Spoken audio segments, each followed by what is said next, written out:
বিশ্বের জৌলসপূর্ণ franchise cricket tournament IPL অর্থের ঝনঝনানিতে প্রতিটি আসরই থাকে আলোচনার কেন্দ্রে। নামিদামি ক্রিকেটারদের নিয়ে বিশ্বমঞ্চে আলো কেড়ে নেওয়া টুর্নামেন্টটিতে প্রতি আসরে ঘটে কিছু উদ্ভট ঘটনা।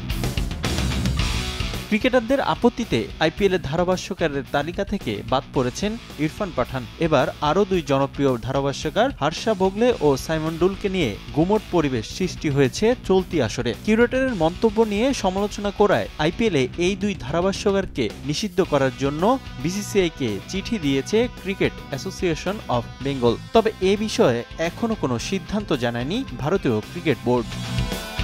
ঘটনার সূত্রপাত আইপিএলের প্রথম ম্যাচে রয়্যাল চ্যালেঞ্জার্স বেঙ্গালুরুর বিপক্ষে হারের পর পিচ নিয়ে অসন্তোষ প্রকাশ করেন কলকাতা নাইট রাইডার্সের ক্রিকেটার ও টিম ম্যানেজমেন্ট। পিচ নিয়ে কেকেআরের ক্ষোভ প্রকাশের পর ইডেনের উইকেট পরিবর্তন করে স্পিন সহায়ক করা সম্ভব নয় বলে মন্তব্য করেন কিউরেটর সুজন মুখোপাধ্যায়। ক্রীড়াভিত্তিক এক সংবাদ মাধ্যমে এই মন্তব্যের সমালোচনা করাই শেষ পর্যন্ত কাল হয়ে দাঁড়ালো হর্ষা ও ডুলের। সিএবি দাবি করছে বিসিসিআইয়ের নিয়ম মেনেই কাজ করেছেন সুজন। পিচের আচরণ কেমন হবে তা বোর্ডের চাহিদা অনুযায়ী হয়েছে, এখানে ফ্রাঞ্চাইজি কিছু বলতে পারবে না। এরপরও কিউরেটরের দায়িত্ব নিয়ে প্রশ্ন তোলায় দুই ধারাভাষ্যকারের নিষিদ্ধের দাবি তুলেছে সিএবি। এতে আইপিএলের গ্র্যান্ড ফাইনালে এই দুই ধারাভাষ্যকারকে দেখা যাবে কিনা তাই এখন দেখার বিষয়।